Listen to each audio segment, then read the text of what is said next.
Hi everybody. Making one of my first videos here. I was trying to get started showing people, what it is I do as hobbies, some of my do-it-yourself projects, some of my repair jobs. Um, this project here is a smoker I'm building from a freezer and a stove that I got from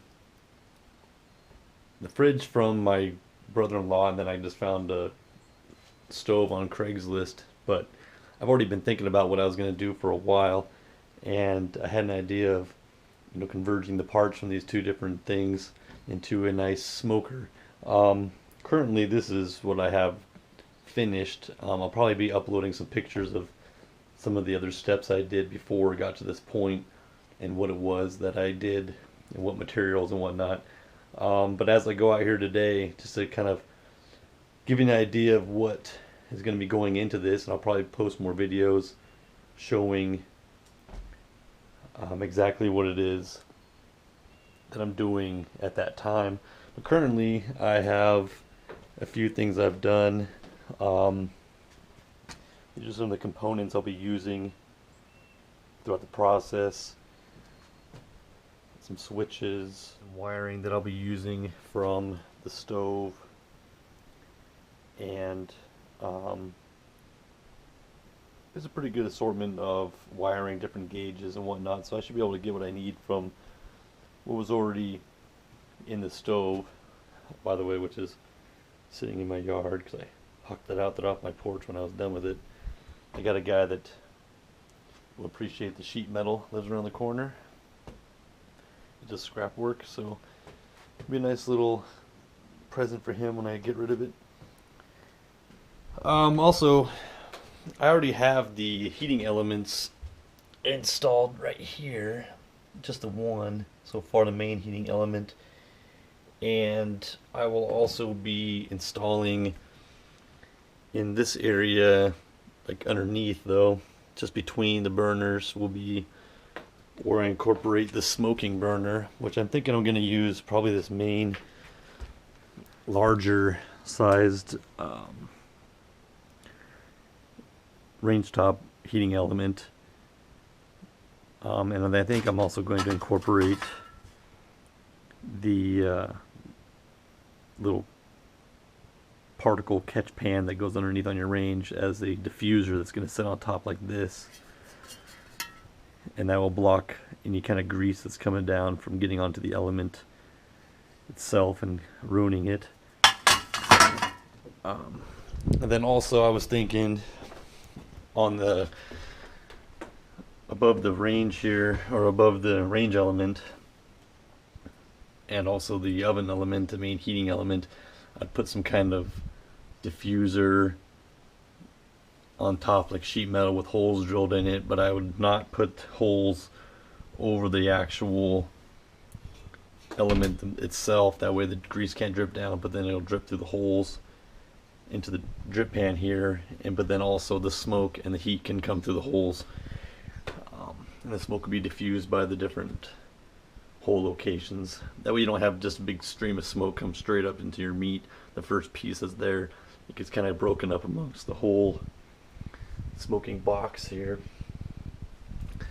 And then I got a little smokestack haven't drilled the holes yet, that'll be going in.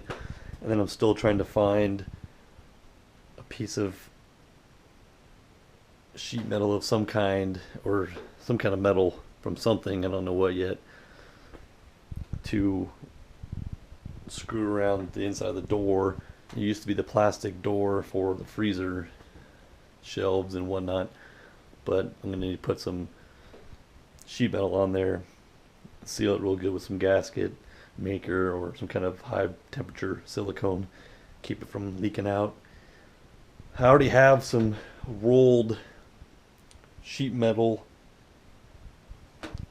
thin galvanized steel sheet metal that's going to go around this inside edge. It was plastic. I'm going to cut it with my trusty little side cutter over here. But the problem with that is going to be how thin it is and trying to cut that length. It's going to be a little bit of a challenge since I don't usually use these side wheel cutters, but we'll figure something out. Make it look kind of nice, make sure it's sealed real good, no smoke gets out. And all these other little spots here and here I already sealed up with some sheet metal and high temperature silicone. All the previous holes that were in the freezer before I got a hold of it. But so far that's pretty much what I've done. The wiring from the switch isn't going to be actually back here. I'm probably going to run it up to the side in this area here somewhere, probably towards the rear, so I don't have wires coming across. I don't like the look of wires. And I'm going to use this 4 square box, electrical box here. It's got a lid. I'm just going to cut the lid out and put the switches in there, and the wiring go through the back or out one of the actual side holes. Pretty much that's what I've got so far. Drip pan's not done. I'm going to paint it and clean it and whatnot. I did a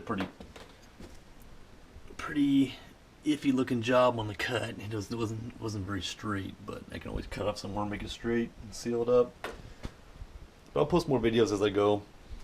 Shelves in really good shape. They should hold plenty of meat, good and sturdy. I left the cooling lines in them for extra support. They shouldn't hinder too much smoke access. Maybe a couple little lines, but overall it'll be fine. So I'll update more as we go along with this project. I've only got like between the paint and other stuff that I've got into it that I had to buy, other than just the stuff I got from the oven and the fridge or freezer. I probably got about $25–30 into this so far, and being how much they cost for a decent smoker, even the small electric ones, I'm doing pretty good. So it should be pumping out some pretty good food here through this summer, and I'll keep you posted on those as well. I got a couple of different places that I post my cooking projects to. There's a smoking meat forum. There's also a smoking meat group on Facebook. Lots of good information on that kind of stuff if anybody's interested on the actual processes of cooking the meat. And then of course, if you have any questions about this project here, feel free to comment below, and if I happen to be looking at it, I don't check too often, but if I do notice that you're making comments, then I'll definitely answer any questions that relate to this project. Until next time.